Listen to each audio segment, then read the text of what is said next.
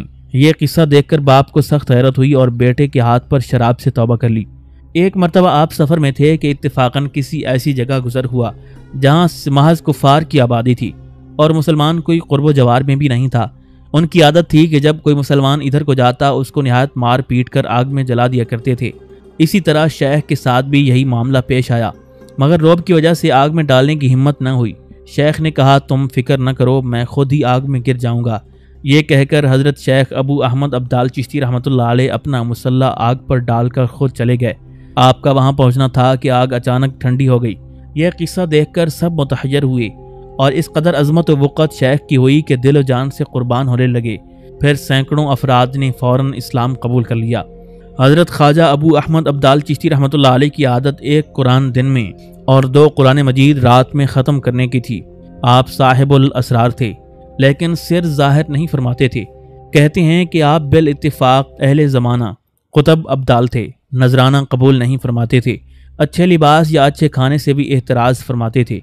آپ کی وفات 3 جمادی الاخر 355 ہجری میں ہوئی۔ آپ کا مزار مبارک چشت میں ہے۔ قطب العالمین آپ کی تاریخ وفات بتائی جاتی ہے۔ آپ کے خلفاء میں خواجہ ابو محمد اور خواجہ خدا بندہ ہیں۔ حضرت خواجہ ابو محمد کا لقب ولی الدین یا ناصر الدین تھا، مادرزاد ولی تھے۔ کہا جاتا ہے کہ حمل کے زمانے میں والدہ کے پیٹ سے ذکر اللہ کی آواز آتی تھی۔ آپ نسباً حسنی سید تھے۔ آپ کی ولادت محرم الحرام 331 ہجری میں ہوئی۔ پیدا ہونے کے وقت آپ نے 7 مرتبہ کلمہ پڑھا۔ ایام رضاعت میں آپ ذکر میں مشغول رہتے تھے۔ 5 وقت آنکھیں آسمان کی طرف اٹھا کر ان گنت کلمہ پڑھتے تھے۔ جو شخص آزمانے آتا وہی مسلمان ہو جاتا۔ اپنے والد خواجہ ابو احمد سے خرقہ خلافت پایا۔ 7 سال کی عمر میں بیعت ہوئی اور 12 سال کی عمر تک ایک حجرے میں تنہا رہے اور روزانہ روزہ دار رہتے تھے۔ مجاہدہ بہت کرتے تھے۔ ایک مرتبہ دریا کے کنارے پر اپنی گدڑی میں پیون وغیرہ لگا رہے تھے کہ بادشاہ آیا اور اس نے ایک تھیلی دیناروں کی دی۔ آپ نے انکار فرما دیا۔ اس نے انکار کیا تو انہوں نے فرمایا ہمارے بڑوں کا یہ طریقہ نہیں، اس لیے میں نہیں لیتا۔ اس نے بے حد اصرار کیا۔ جب اس نے بہت مجبور کیا تو شیخ نے دریا کی طرف منہ پھیرا۔ دریا سے سینکڑوں مچھلیاں منہ میں دینار لیے ہوئے کنارے پر آئیں۔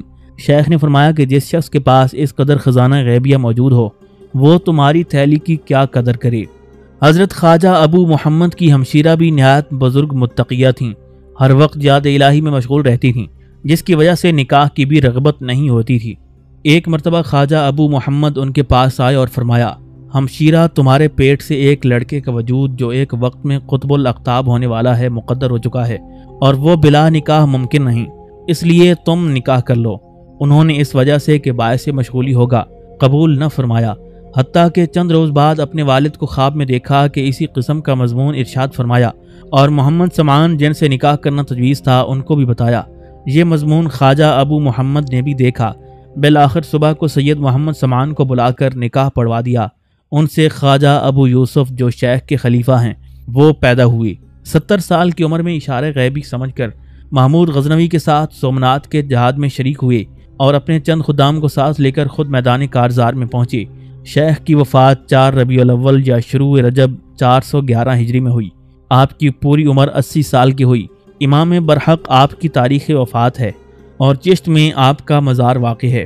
آپ کے 3 خلفاء تھے، خواجہ ابو یوسف، خواجہ محمد اور خواجہ استاد مروان۔ خواجہ سید ابو یوسف بن سمان الحسینی الچشتی رحمۃ اللہ علیہ کا نسب 13 واسطوں سے حضرت امام حسین علیہ السلام تک پہنچتا ہے۔ چشت ہی میں آپ کی ولادت ہوئی۔ ناصر الدین آپ کا لقب تھا۔ خرقہ اجازت اپنے ماموں خواجہ ابو محمد چشتی سے پہنا۔ ایک مرتبہ شیخ اپنے ہمراہیوں کے ساتھ گرمی کے موسم میں تشریف لے جا رہے تھے کہ سخت گرمی کے وقت رفقا کو پیاس لگی، پانی کہیں نہیں تھا۔ شیخ نے اپنی لاٹھی ایک پتھر پر ماری، اس سے فوراً چشمہ ابلنے لگا، جس سے شیخ نے اول خود نوش فرمایا، بعد میں رفقا نے۔ حضرت حافظ قرآن نہیں تھے، اس وجہ سے آپ کی طبیعت بے چین ہوتی تھی اور اس کا قلق ہوتا تھا۔ ایک مرتبہ بہت رنج ہوا تو عالم واقعہ میں اپنے شیخ کو یہ فرماتے ہوئے دیکھا، 100 مرتبہ سورہ فاتحہ پڑھو، اس قلق سے خلاصی پاؤ گے۔ 100 مرتبہ پڑھنا تھا کہ تمام قرآن مجید حفظ ہو گیا۔ اس کے بعد سے 5 ختم روزانہ کیا کرتے تھے۔ بعض مورخین نے لکھا ہے کہ حضرت شیخ کی خدمت میں جو شخص 3 دن رہتا تھا صاحب کرامت ہو جاتا تھا۔ شیخ ایک مرتبہ سفر میں تشریف لے جا رہے تھے کہ راستے میں ایک جگہ گنگ نام پہنچے۔ وہاں ایک درویش رہتے تھے، ان کے مہمان رہے۔ رات کو ان کی لڑکی نے خواب دیکھا کہ 14ویں رات کا چاند آسمان سے آیا اور آ کر میری گود میں اتر آیا۔ صبح کو والد سے خواب کہا۔ وہ حضرت شیخ سے تعبیر پوچھنے کے لیے حاضر ہوئے، قبل اس کے کہ وہ کچھ عرض کریں شیخ نے خود ہی خواب کا قصہ ذکر فرمایا اور تعبیر بھی بیان فرمائی۔ درویش نے اپنی صالحہ لڑکی کا نکاح شیخ سے کر دیا۔ ان سے حضرت خواجہ مودود چشتی رحمۃ اللہ علیہ پیدا ہوئے۔ آپ ایک مرتبہ عبادت میں کچھ کاہل ہو گئے تھے تو 20 سال تک پانی نہ پیا۔ مجاہدات میں آپ بھی اپنے بڑوں کے قدم بقدم تھے۔ مکان میں ایک چلہ خانہ بنا کر 12 سال تک اس میں چلہ کھینچا۔ ایک مرتبہ کہیں تشریف لے جا رہے تھے تو ایک مسجد پر گزر ہوا جو زیر تعمیر تھی۔ وہاں سب لوگ اس اشکال میں تھے کہ مسجد کی چھت کے لیے جو شہتیر لیا تھا وہ چھوٹا ہو گیا تھا، اس کی اصلاح کی کوئی صورت نہیں تھی۔ حضرت سے بھی کسی نے عرض کیا۔ آپ گھوڑے سے اترے اور مسجد کی چھت پر تشریف لے جا کر ایک جانب سے اس کو خود اٹھایا۔ اس جانب سے وہ مسجد سے 1 گز زیادہ ہو گیا۔ سب لوگ سخت حیرت میں رہ گئے۔ آپ کا وصال اکثر مورخین کے نزدیک 3 رجب 459 ہجری میں ہوا، حتیٰ کہ بعض لوگوں نے اس پر اہل تاریخ کا اتفاق لکھا ہے۔ آپ کا مزار مبارک چشت میں واقع ہے۔ آپ کی عمر شریف 84 سال بتائی جاتی ہے۔ جب آپ کی وفات قریب ہوئی تو آپ نے اپنے صاحبزادے خواجہ مودود چشتی رحمۃ اللہ علیہ کو اپنا قائم مقام فرما دیا۔ اس کے علاوہ خواجہ عبداللہ انصاری کا شمار بھی آپ کے خلفاء میں کیا گیا ہے۔ حضرت خواجہ مودود چشتی رحمۃ اللہ علیہ قطب الاقطاب اور قطب الدین آپ کا لقب تھا۔ شمع صوفیاں اور چراغ چشتیاں وغیرہ خطابات سے مخاطب کیے جاتے تھے۔ آپ کی ولادت 430 ہجری میں ہوئی۔ آپ نسباً حسنی سید تھے۔ اپنے والد خواجہ ابو یوسف صاحب سے خرقہ اجازت حاصل کیا۔ 7 سال کی عمر میں قرآن مجید حفظ کر چکے تھے اور 16 سال کی عمر میں تحصیل علوم ظاہریہ فرما چکے تھے۔ 29 سال کی عمر میں والد نے انتقال فرمایا اور آپ کو اپنی جگہ بٹھایا۔ آپ اپنے والد کے سچے جانشین تھے اور مخلوق خدا کی ہدایت میں والد کی نیابت کا حق ادا کیا۔ چنانچہ کہتے ہیں کہ 10,000 خلفاء آپ کے تھے اور مریدین کی تو کوئی انتہائی نہیں۔ آپ کو طی الارض بھی حاصل تھا، چنانچہ جب طواف کو دل چاہتا تھا ہوا کے ذریعے سے مکہ مکرمہ پہنچ جاتے تھے۔